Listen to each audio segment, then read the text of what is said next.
La amarga pasión de nuestro Señor Jesucristo. Jesús en el Monte de los Olivos.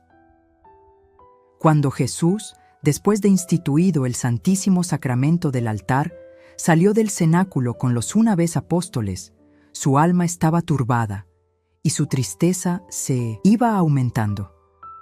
Condujo a los 11, por un sendero apartado, al valle de Josafat. Cuando estaba delante de la puerta, yo vi la luna, que aún no estaba del todo llena, levantarse sobre la montaña. El Señor, andando con ellos en el valle, les dijo que volvería a este sitio a juzgar al mundo, que entonces los hombres temblarían y gritarían: «Montes, cubridnos». Sus discípulos no le comprendieron y creyeron. Lo que les sucedió, con frecuencia esta misma noche, que la debilidad y la fatiga le hacían delirar. Les dijo también: «Esta noche seréis escandalizados por causa mía, pues está escrito: yo heriré al pastor y las ovejas serán dispersadas. Pero cuando resucite, os precederé en Galilea». Los apóstoles conservaban aún algo del entusiasmo y del reconocimiento que les habían comunicado la Santa Comunión y los discursos solemnes y afectuosos de Jesús. Le rodeaban, pues, y le expresaban su amor de diversos modos, protestando que jamás lo abandonarían. Pero Jesús continuó hablándoles en el mismo sentido, y dijo Pedro: «Aunque todos se escandalizaran por tu causa, yo jamás me escandalizaré». El Señor le predijo que antes que el gallo cantara lo negaría 3 veces. Y Pedro insistió de nuevo y le dijo: «Aunque tenga que morir contigo, nunca te negaré». Así hablaron también los demás. Andaban y se paraban alternativamente. Y la tristeza de Jesús se aumentaba cada vez más. Quería a ellos consolarlo de un modo puramente humano, asegurándole que lo que preveía no sucedería. Se cansaron en esta vana tentativa, comenzaron a dudar y vino sobre ellos la tentación. Atravesaron el torrente Cedrón, no por el puente, a donde fue conducido preso Jesús más tarde, sino por otro, pues habían dado un rodeo. Getsemaní, a donde se dirigieron, está a media legua del cenáculo. Desde el cenáculo hasta la puerta del valle de Josafat hay un cuarto de legua y otro tanto desde allí hasta Getsemaní. Este sitio, donde Jesús en los últimos días había pasado algunas noches con sus discípulos, se componía de varias casas vacías y abiertas y de un gran huerto rodeado de un seto, donde no había más que plantas de adorno y árboles frutales. Los apóstoles y algunas otras personas tenían una llave de este huerto, que era un lugar de recreo y de oración. Había en él chozas de follaje, donde permanecieron 8 días algunos apóstoles, a los cuales se juntaron más tarde otros discípulos.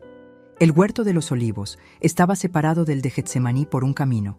Franco al paso, cercábalo solo una tapia baja, y era más pequeño que el de Getsemaní. Había en él grutas, terraplenes y muchos olivos, y fácilmente se encontraban sitios a propósito para la oración y para la meditación. Jesús fue a orar al más retirado de todos. Eran cerca de las 9 cuando Jesús llegó a Getsemaní con sus discípulos. La tierra estaba todavía oscura, pero la luna esparcía ya su luz en el cielo. Jesús estaba triste y anunciaba la proximidad del peligro. Los discípulos permanecían sobrecogidos, y Jesús dijo a 8 de los que le acompañaban que se quedasen en el huerto de Getsemaní mientras él iba a orar. Llevé consigo a Pedro, Juan y Santiago, y entró en el huerto de los olivos. Estaba sumamente triste, pues el tiempo de la prueba se acercaba. Juan le preguntó cómo él, que siempre los había consolado, podía estar tan abatido. «Mi alma está triste hasta la muerte», respondió Jesús. Y veía por todos lados la angustia y la tentación acercarse como nubes cargadas de figuras terribles. Entonces dijo a los 3 apóstoles: «Quedaos ahí, velad y orad conmigo, para no caer en tentación». Jesús bajó un poco a la izquierda y se ocultó bajo un peñasco en una gruta de 6 pies de profundidad, encima de la cual estaban los apóstoles en una especie de hoyo. El terreno iba en declive poco a poco en esta gruta, y las plantas asidas al peñasco formaban una especie de cortina a la entrada, de modo que no podía ser visto.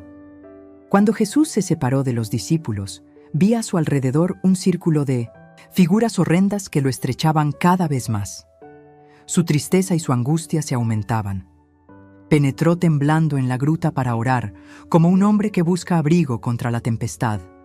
Pero las visiones amenazadoras le seguían y cada vez eran más fuertes. Esta estrecha caverna parecía presentar el horrible espectáculo de todos, los pecados cometidos desde la caída del primer hombre hasta el fin del mundo, y su castigo. A este mismo sitio, al Monte de los Olivos, habían venido Adán y Eva, expulsados del paraíso, sobre una tierra ingrata. En esta misma gruta habían gemido y llorado. Parecía que Jesús, al entregarse a la divina justicia en satisfacción de nuestros pecados, hacía volver su divinidad al seno de la Trinidad Santísima. Así, concentrado en su pura, amante e inocente humanidad y armado solo de su amor inefable, la sacrificaba a las angustias y a los padecimientos. Postrado en tierra, inclinado su rostro y anegado en un mar de tristeza, todos los pecados del mundo se le aparecieron bajo infinitas formas en toda su fealdad interior. Tomó todo sobre sí y ofreció en su oración a la justicia de su Padre Celestial para pagar esta terrible deuda. Pero Satanás, que se agitaba en medio de todos estos horrores con una sonrisa infernal, se enfurecía contra Jesús, y haciendo pasar ante sus ojos pinturas cada vez más horribles, gritaba a la humanidad de Jesús: ¿Cómo? ¿Tomarás tú a éste también sobre ti? ¿Sufrirás su castigo? ¿Quieres satisfacer por todo esto? Salió, empero, del cielo un rayo semejante a una vía luminosa. Era un ejército de ángeles que bajaban hasta Jesús, y vi que lo animaban y confortaban. El resto de la gruta estaba lleno de las horrendas visiones de nuestros crímenes. Jesús los tomó todos sobre sí, pero su corazón, lleno del más perfecto amor de Dios y de los hombres, estaba cruelmente angustiado bajo el peso de tanta abominación. Cuando esa multitud de crímenes pasó sobre su alma como un océano, Satanás le suscitó, como en el desierto, innumerables tentaciones.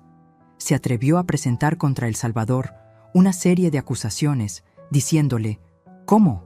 ¿Quieres tomar todo eso sobre ti? ¿Tú, que no eres puro? Y entonces, con una impudencia infernal, le hacía inculpaciones imaginarias. Le atribuía las faltas de sus discípulos, los escándalos que habían dado, la perturbación causada en el mundo renunciando a los usos antiguos. Satanás se hizo el fariseo más hábil y severo. Le reprendió el haber sido la causa de la degollación de los inocentes, así como de los padecimientos de sus padres en Egipto. El no haber salvado a Juan Bautista de la muerte. El haber desunido familias y protegido hombres infames. El no haber curado a muchos enfermos. El haber causado perjuicio a los habitantes de George, permitiendo a los poseídos entrar en sus cubas, ya los demonios precipitar sus cerdos en el mar. El haber abandonado su familia y dilapidado los bienes de su prójimo. En una palabra, Satanás se presentó delante del alma de Jesús para turbarlo, todo lo que hubiera reprochado en el momento de la muerte a un hombre ordinario que perpetrara todas estas acciones sin un motivo superior, pues le había sido ocultado que Jesús fuese el Hijo de Dios, y lo tentaba como si fuese solo el más justo de los hombres. Nuestro divino Salvador dejó predominar tanto en él su santa humanidad, que quiso sufrir las tentaciones que asaltan al hombre justo en la muerte, el mérito de sus buenas obras. Para beber todo el cáliz de agonía, permitió que el Espíritu malo tentara su humanidad como podría tentar a un hombre que quisiera atribuir a sus buenas obras un valor propio, además del que pueden tener por los méritos de Jesús. No hubo una de esas acciones que no le sirviera de acusación, y entre otras cosas le acusó de haber recibido de Lázaro y de haber malgastado el precio de la propiedad de María Magdalena en Magdalum. Entre los pecados del mundo que pesaban sobre el Salvador, yo vi también los míos, y del círculo de tentaciones que lo rodeaban, vi salir hacia mí como un río, en donde todas mis culpas me fueron presentadas. Mientras tanto, tenía los ojos siempre fijos en mi esposo celestial, gemía y oraba con él, y con él me volvía hacia los ángeles consoladores. El Señor se retorcía como un gusano bajo el peso de su dolor y de sus angustias. Mientras Satanás le abrumaba con tales inculpaciones, apenas podía yo refrenar mi cólera. Pero cuando habló de la venta de la posesión de Magdalena, no pude contenerme y le dije: ¿cómo te atreves a reprochar como un pecado la venta de esa propiedad? Yo misma he visto al Señor emplear esta cantidad que le dio Lázaro en obras de misericordia, en rescatar en Tirsa a 27 pobres presos por deudas. Al principio, Jesús estaba arrodillado y oraba con serenidad. Pero después su alma se horrorizó al aspecto de los crímenes innumerables de los hombres y de su ingratitud para con Dios. Sintió un dolor tan vehemente que exclamó diciendo: «Padre mío, si es posible, aleja de mí este cáliz». Después se recogió y dijo: «Que tu voluntad se haga y no la mía». Su voluntad era la de su Padre, pero abandonado por su amor a las debilidades de la humanidad, temblaba al aspecto de la muerte. Yo vi la caverna llena de formas espantosas. Vi todos los pecados, toda la malicia, todos los vicios, todos los tormentos, todas las ingratitudes que le oprimían. El espanto de la muerte, el terror que sentía como hombre al aspecto de los padecimientos expiatorios, le asaltaban bajo la figura de espectros horrendos. Sus rodillas vacilaban, juntaba las manos, inundable el sudor, y se estremecía de horror. Por fin se levantó, trémulas sus rodillas, apenas podía sostenerlo. Tenía la fisonomía desconcertada y estaba desconocido, pálidos los labios y erizados los cabellos. Eran cerca de las 10 cuando se levantó, y temblando, cayéndose a cada paso, bañado de un sudor frío, fue a donde estaban los 3 apóstoles. Subieron a la izquierda de la gruta, al sitio donde éstos se habían dormido, rendidos de fatiga, de tristeza y de inquietud. Jesús vino a ellos como un hombre cercado de angustias, a quien el temor obliga a recurrir a sus amigos, y semejante al buen pastor que, avisado de un peligro próximo, viene a visitar su rebaño amenazado, pues no ignoraba que ellos también estaban en la angustia y en la tentación. Las terribles visiones le asediaban implacables en este corto camino. Hallándolos dormidos, juntó las manos, cayó junto a ellos lleno de tristeza y de inquietud, y dijo: «Simón, ¿duermes?». Despertáronle. Al punto, se levantaron y dígales en su abandono: «¿No podíais velar 1 hora conmigo?». Cuando le vieron descompuesto, pálido, temblando, empapado en sudor, cuando oyeron su voz alterada y casi extinguida, no supieron qué pensar.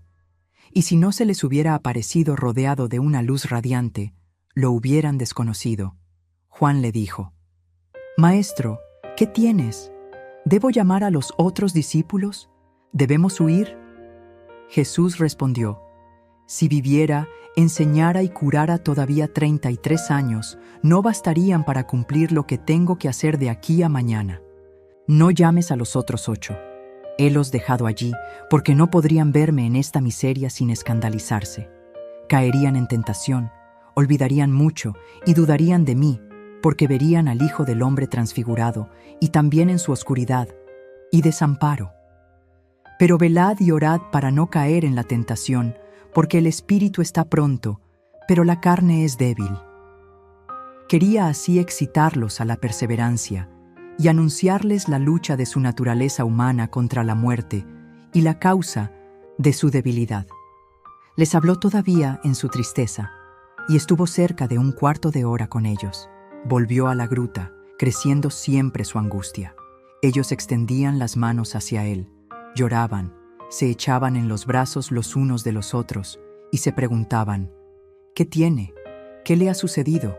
Está en un abandono completo». Comenzaron a orar con la cabeza cubierta, llenos de ansiedad y de tristeza. Todo lo que acabo de decir utilizó el espacio de 1 hora y media, desde que Jesús entró en el huerto de los Olivos. En efecto, dice en la Escritura: «¿No habéis podido velar 1 hora conmigo?». Pero esto no debe entenderse a la letra y según nuestro modo de contar. Los 3 apóstoles que estaban con Jesús habían orado primero. Después se habían dormido, porque habían caído en tentación por falta de confianza. Los otros 8, que se habían quedado a la entrada, no dormían.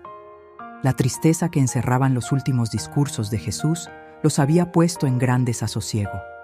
Erraban por el monte de los Olivos para buscar algún refugio en caso de peligro. Había poco ruido en Jerusalén. Los judíos estaban en sus casas ocupadas en los preparativos de la fiesta. Vi acá y allá amigos y discípulos de Jesús que andaban y hablaban juntos. Parecían inquietos y como si esperasen algún acontecimiento. La madre del Señor, Magdalena, Marta, María, hija de Cleofás, María Salomé y Salomé, habían ido desde el cenáculo a la casa de María, madre de Marcos. María, asustada de lo que decían sobre Jesús, quiso venir al pueblo para saber noticias suyas. Lázaro, Nicodemo, José de Arimatea y algunos parientes de Hebrón vinieron a verla para tranquilizarla. Pues habiendo tenido conocimiento de las tristes predicciones de Jesús en el cenáculo, habían ido a uniformarse a casa de los fariseos conocidos suyos y no habían oído que se preparara ninguna tentativa contra Jesús. Decían que el peligro no debía ser tan grande, que no asaltarían al Señor hallándose tan próxima la fiesta. Ellos no sabían nada de la traición de Judas. María les habló de la agitación de éste en los últimos días. ¿De qué manera había salido del cenáculo? Seguramente había ido a denunciar a Jesús. Ella había dicho con frecuencia que era un hijo de perdición. Las santas mujeres se volvieron a casa de María, madre de Marcos. Cuando Jesús volvió a la gruta y con él todos sus dolores, se prosternó con el rostro sobre el suelo y los brazos extendidos, y en esta actitud rogó a su Padre Celestial. Pero hubo una nueva lucha en su alma que duró 3/4 de hora. Vinieron ángeles a mostrarle en una serie de visiones todos los dolores que había de padecer para expiar el pecado, mostrándole cuál era la belleza del hombre antes de su caída y cuánto le había desfigurado y alterado ésta. Vio el origen de todos los pecados en el primer pecado, la significación y la esencia de la concupiscencia, sus terribles efectos sobre las fuerzas del alma humana, y también la esencia y la significación de todas las penas correspondientes a la concupiscencia. Le mostramos en la satisfacción que debía de dar a la divina justicia, un padecimiento de cuerpo y alma, comprendiendo todas las penas debidas a la concupiscencia de toda la humanidad. La deuda del género humano debía ser satisfecha por la naturaleza humana, exenta de pecado, del Hijo de Dios. Los ángeles le presentaban todo esto bajo diversas formas, y yo percibía lo que decían, a pesar de que no oía su voz. Ningún lenguaje puede expresar el dolor y el espanto que sobresaltaron el alma de Jesús a la vista de estas terribles expiaciones. El horror de esta visión fue tal que un sudor de sangre salió de todo su cuerpo. Mientras la humanidad de Jesucristo estaba sumergida en esta inmensidad de padecimientos, noté en los ángeles un movimiento de compasión. Hubo un punto de silencio. Pareciera que deseaban ardientemente consolarle, y que por eso oraban ante el trono de Dios. Hubo como una lucha de un instante entre la misericordia y la justicia de Dios, y el amor que se sacrificaba. Una imagen de Dios fue presentada, no como tantas veces sobre un trono, sino en forma luminosa. Yo vi la naturaleza divina del Hijo en la persona del Padre, y como retirada en su seno. La persona del Espíritu Santo procedía del Padre y del Hijo. Estaba como entre ellos, y sin embargo no formaban más que un solo Dios. Pero eso es indecible. Tuve más bien un sentimiento interno que una visión con formas distintas. Me pareció que la voluntad divina del Hijo se retiraba al Padre, para dejar caer sobre su humanidad todos los padecimientos que la voluntad humana de Jesús pedía a su Padre que alejara de él. Vi esto en el momento de la compasión de los ángeles, cuando desearon consolar a Jesús, y, en efecto, recibió en ese instante algún alivio. Entonces, todo desapareció, y los ángeles abandonaron al Señor, cuya alma iba a sufrir nuevas acometidas. Cuando el Salvador en el Monte de los Olivos quiso poner a prueba y dominar esta violenta repugnancia de la naturaleza humana contra el dolor y la muerte, que hace parte de todo padecimiento, fue permitido al tentador hacer con él lo que hace con el hombre que quiere sacrificarse por una causa santa. En la primera agonía, Satanás presentó al Señor la enormidad de la deuda que quería satisfacer, y llevó la audacia hasta buscar culpas en las obras mismas del Salvador. En la segunda agonía, Jesús vio en toda su extensión y su acervidad el padecimiento expiatorio necesario para satisfacer a la justicia divina. Esto le fue presentado por los ángeles, pues no pertenece a Satanás hacer ver que la expiación es posible. El padre de la mentira y de la desesperación no puede mostrar las obras de la misericordia divina. Jesús, que había resistido victoriosamente a todos estos combates por su abandono completo a la voluntad de su Padre Celestial, hubo de verse aún estrechado en un nuevo círculo de horribles visiones que le fueron presentadas. La duda y la inquietud que precede al sacrificio en el hombre que se ofrece por víctima asaltaron el alma del Señor, que se hizo esta terrible pregunta: ¿cuál será el fruto de este sacrificio? Y el cuadro más terrible vino a oprimir su corazón amante. Cuando Dios creó el primer Adán, le envió un sueño, abrió su costado, tomó una de sus costillas, hizo a Eva, su mujer, la madre de todos los vivos. La conducida delante de Adán, y éste dijo: «Esta es la carne de mi carne y el hueso de mis huesos. El hombre dejará su padre y a su madre para unirse a su mujer, y serán los dos una sola carne». Este fue el casamiento del cual está escrito: Este sacramento es grande en Jesucristo y en su Iglesia. Jesucristo, el nuevo Adán, quería también dejar venir sobre él el sueño, el de la muerte sobre la cruz. Quería también dejar abrir su costado, a fin de que la nueva Eva, su esposa virginal, la Iglesia, madre de todos los vivos, fuera formada. Quería darle la sangre de su redención, el agua de la purificación y su espíritu, las tres cosas que dan testimonio sobre la tierra. Quería darle los sacramentos santos para que fuera una esposa pura, santa y sin mancha. Quería ser su cabeza. Nosotros debíamos ser sus miembros sometidos a la cabeza, el hueso de sus huesos, la carne de su carne.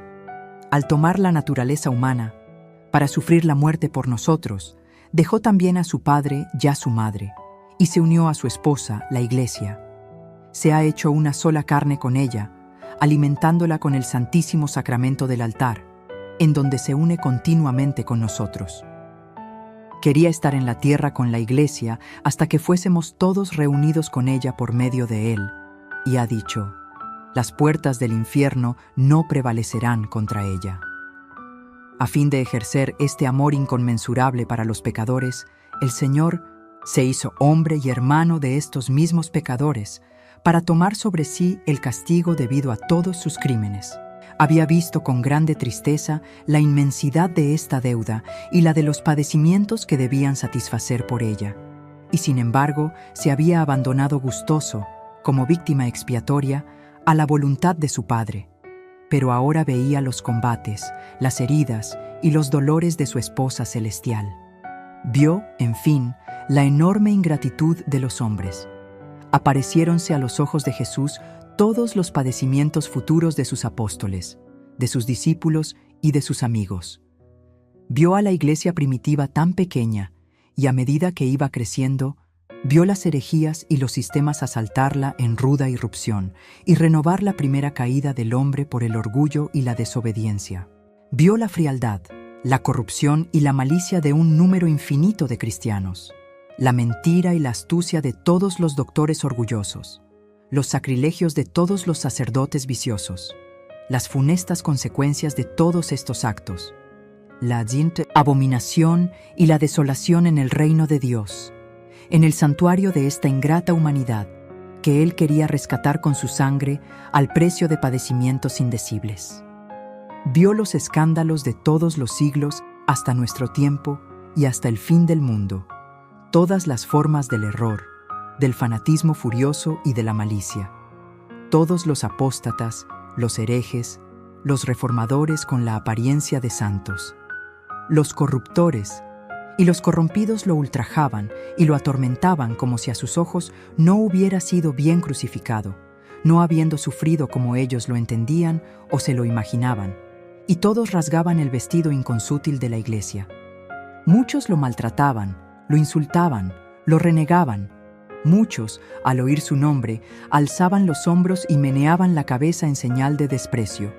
Evitaban la mano que les tendía y regresaban al abismo donde estaban sumergidos. Vio infinidad de otros que no se atrevían a dejarlo abiertamente, pero que se alejaban con disgusto de las plagas de su iglesia, como el levita se alejó del pobre asesinado por los ladrones. Se alejaban de su esposa herida, como hijos cobardes y sin fe abandonan a su madre cuando llega la noche, cuando vienen los malhechores, a los cuales la negligencia o la malicia ha abierto la puerta. Vio a todos esos hombres, tan pronto separados de la verdadera viña y tendidos entre los racimos silvestres, tan pronto como un rebaño extraviado, abandonado a los lobos, conducido por mercenarios a los malos pastos, rehusando entrar en el redil del buen pastor, que da la vida por sus ovejas. Erran sin patria en el desierto, en medio de arenas agitadas por el viento. No querían ver su ciudad edificada sobre la montaña, para que no pudiera esconderse la casa de su esposa, su iglesia, erigida sobre la roca, a cuyo lado había prometido estar hasta el fin de los siglos. Edificaban sobre la arena chozas que hacían y deshacían sin cesar, pero en las cuales no había altar ni sacrificio. Tenían veletas sobre los tejados y sus doctrinas cambiaban como el viento. Por eso estaban en contradicción los unos con los otros. No podía entenderse y jamás conservaban posición fija. Con frecuencia destruían sus chozas y lanzaban los escombros contra la piedra angular de la iglesia, que estaba inmóvil. Viviendo muchos de ellos en las tinieblas, no venían hacia la luz puesta en el candelero en la casa de la esposa, pero andaban con los ojos cerrados en los jardines de la iglesia, no viviendo más que de los perfumes que se exhalaban de ella.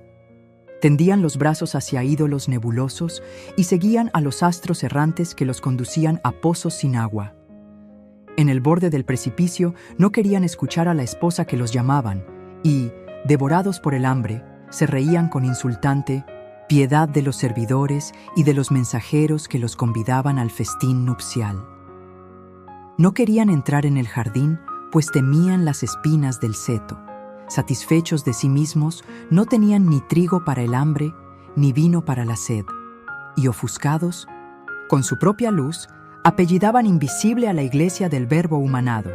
Jesús los vio a todos, lloró por ellos. Quiso sufrir por todos los que no lo ven y que no quieren llevar su cruz con él a la ciudad edificada sobre la piedra, a la cual se ha dado en el Santísimo Sacramento, y contra la cual las puertas del infierno no prevalecerán nunca.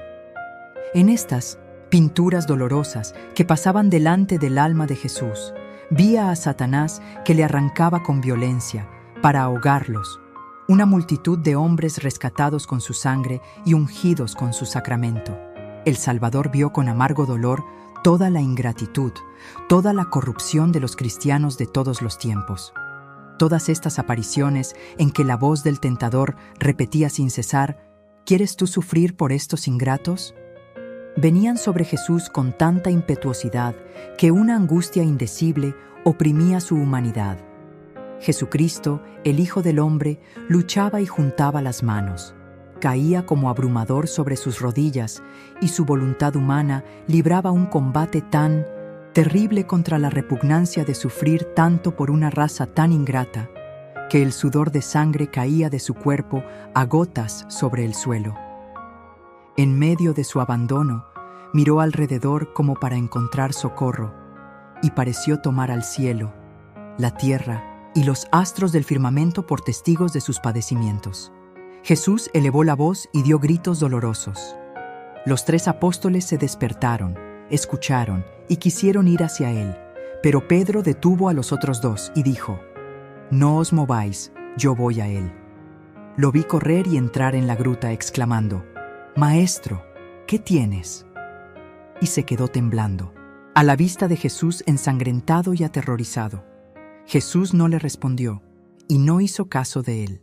Pedro se volvió a los otros y les dijo que el Señor no le había respondido y que no hacía más que gemir y suspirar. Su tristeza se aumentó, cubriendo la cabeza y llorando orando. Volví hacia mi esposo celestial en su dolorosa agonía. Las imágenes horrendas de la ingratitud de los hombres futuros, cuya deuda tomaba sobre sí, eran cada vez más terribles. Muchas veces le oí gritar: «Padre mío, ¿es posible que he de sufrir por esos ingratos? Oh, Padre mío, si este cáliz no se puede alejar de mí, que tu voluntad se haga y no la mía». En medio de todas esas apariciones, yo veía a Satanás moverse bajo diversas formas horribles, que representaban diferentes especies de pecados. Tan pronto apareció como un hombre negro, tan pronto bajo la figura de tigre, tan pronto bajo las de una zorra, de un lobo, de dragón, de serpiente. No era precisamente la forma misma de estos animales, sino solo el carácter principal de su naturaleza, mezclado con otras formas horrendas. No tenía nada parecido a una criatura completa. Eran solo símbolos de abominación, de discordia, de contradicción, de pecado, en fin, formas de demonio. Estas figuras diabólicas empujaron, arrastraron, laceraban a los ojos de Jesús una multitud de hombres, por cuya redención entraba en el doloroso camino de la cruz. Al principio vi rara vez la serpiente, después la vi aparecer con una corona en la cabeza.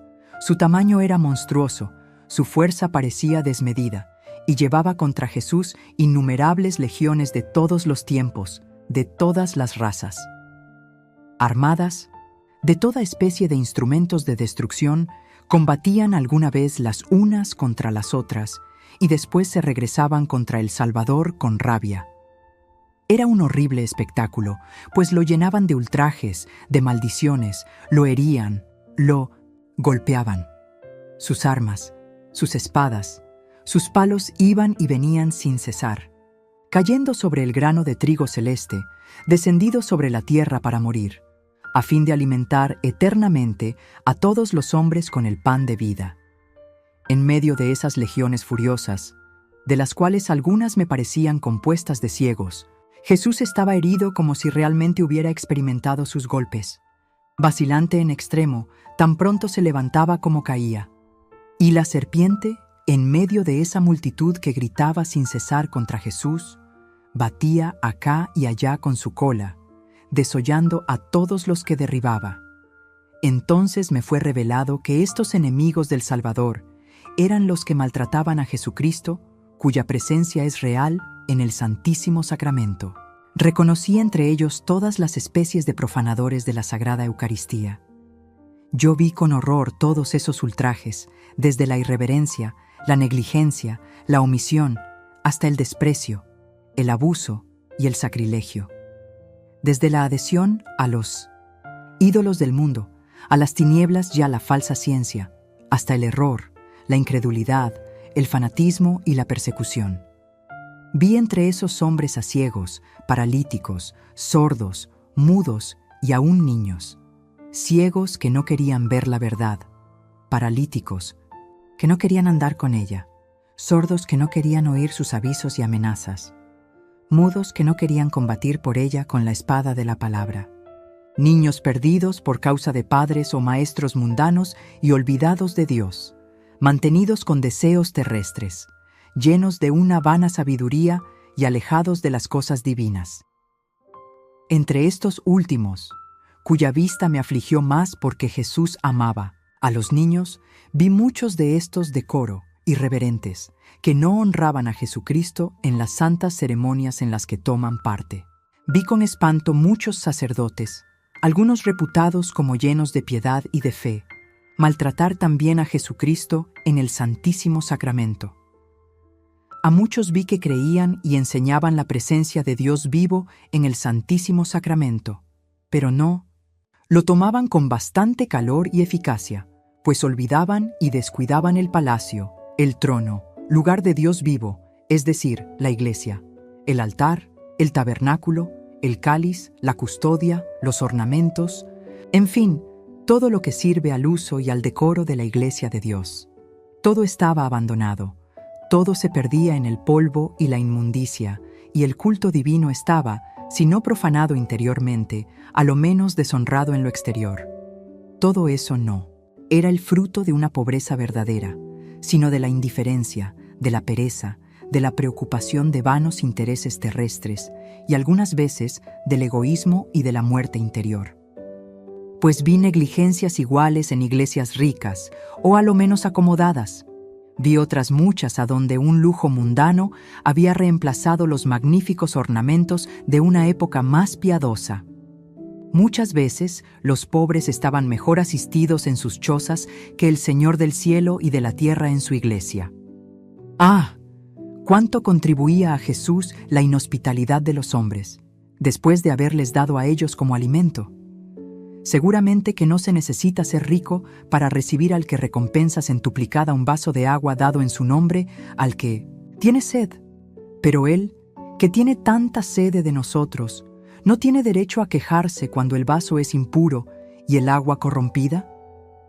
Por consecuencia de estos descuidos, vi a los débiles escandalizados, el sacramento profanado, la iglesia abandonada, los sacerdotes despreciados. La impureza y la negligencia se extendían hasta las almas de los fieles. Dejaban sin purificar el tabernáculo de su corazón cuando Jesús bajaba a él, como dejaban el tabernáculo puesto sobre el altar.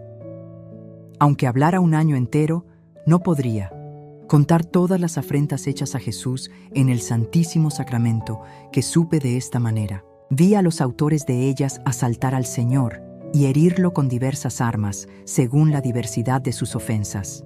Vi cristianos irreverentes de todos los siglos, sacerdotes frívolos o sacrílegos, una multitud de comuniones tibias o indignas, guerreros furiosos profanando los vasos sagrados, servidores del demonio empleados de la sagrada Eucaristía en los misterios de un culto infernal. Vi entre ellos gran número de doctores, esclavos de la herejía por sus pecados, atacando a Jesucristo en el Santísimo Sacramento de su iglesia y arrancando de su corazón, por medio de sus seducciones, una multitud de hombres por los cuales había vertido su sangre.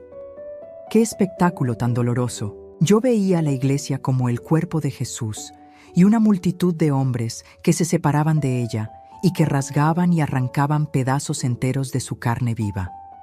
Jesús los miraba con ternura y gemía al verlos perderse.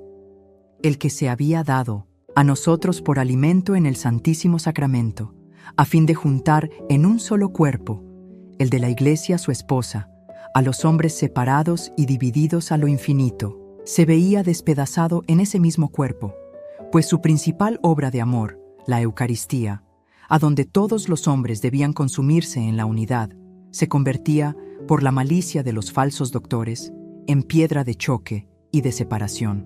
Vise, de este modo, pueblos enteros arrancados de su seno y privados de participación en el tesoro de la gracia legado a la Iglesia.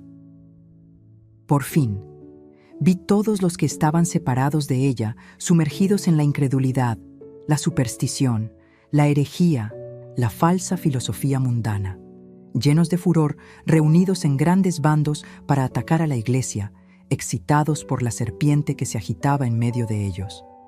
Era lo mismo que si Jesús se hubiera sentido despedazar.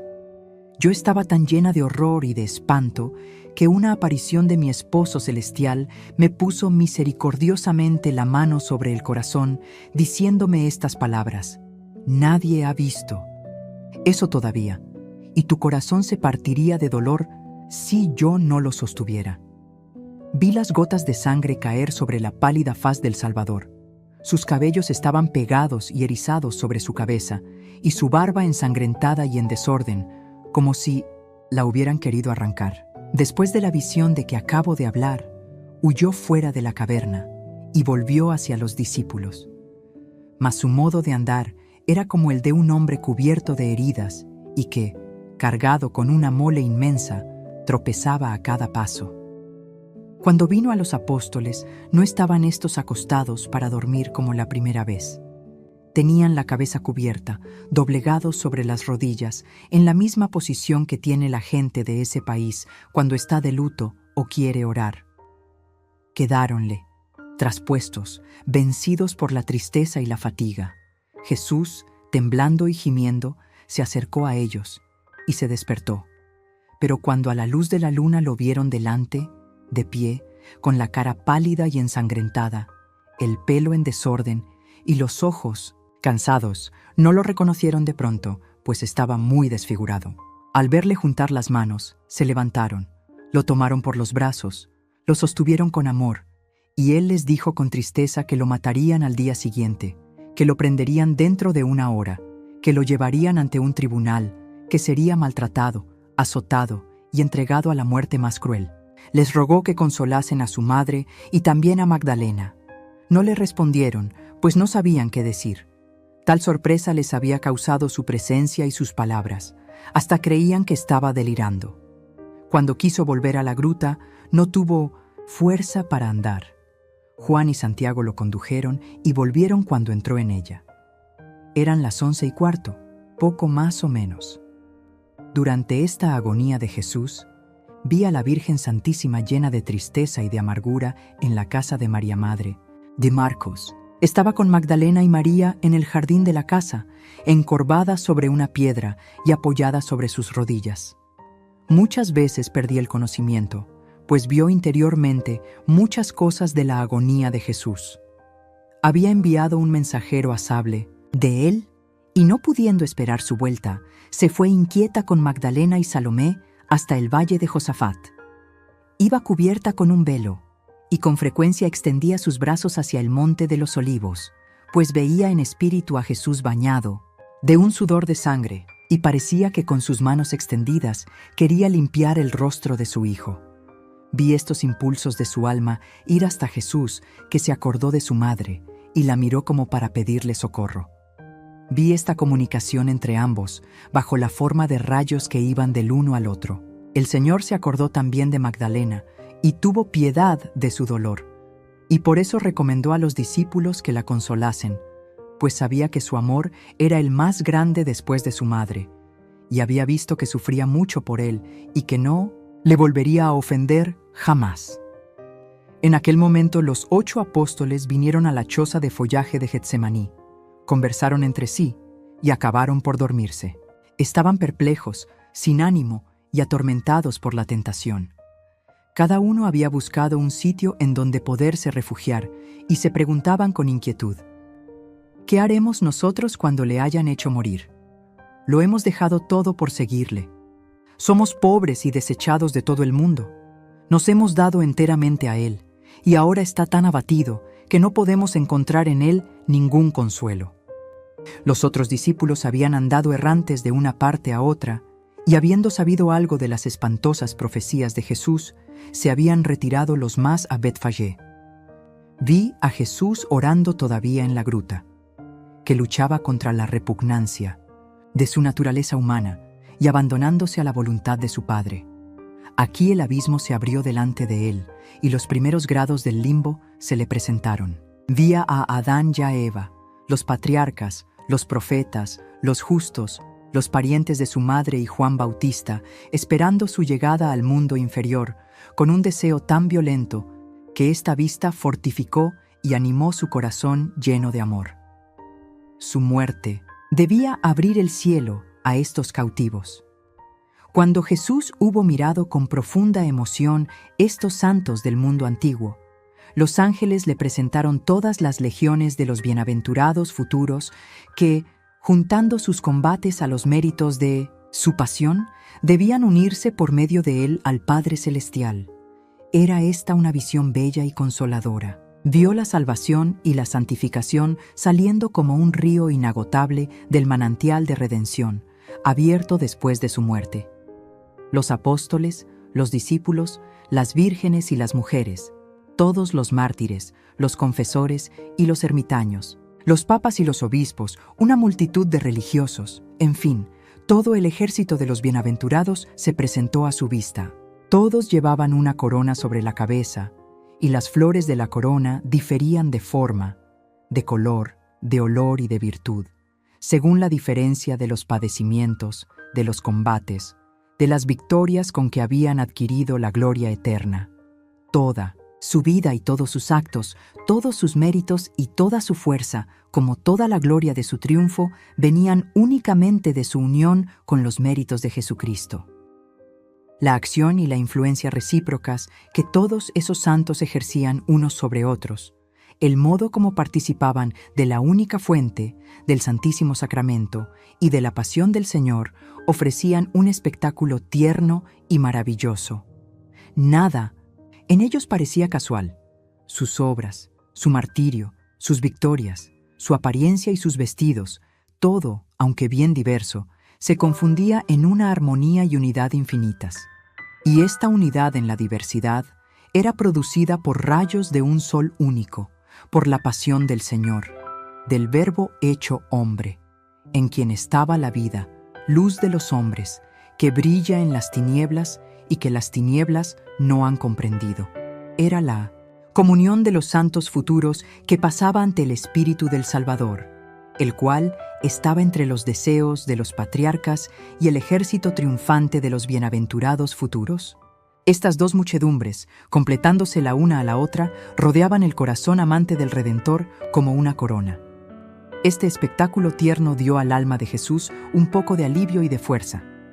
Amaba tanto a sus hermanos y a sus criaturas que hubiera aceptado gustoso todos los padecimientos que iba a sufrir por la redención de una sola alma. Como estas visiones se referían a lo futuro, estaban a cierta altura. Pero estas imágenes consoladoras desaparecieron, y los ángeles le presentaron su pasión que se acercaba.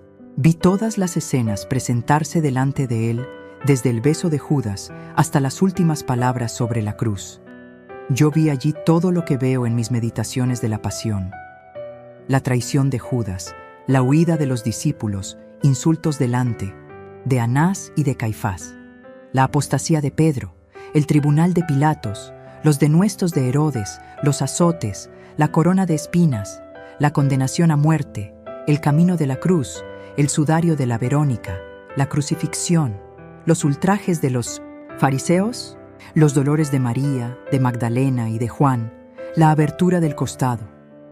Al fin, todo le fue presentado con las más pequeñas circunstancias. Aceptó todo voluntariamente. Ya todo se sometió por amor de los hombres.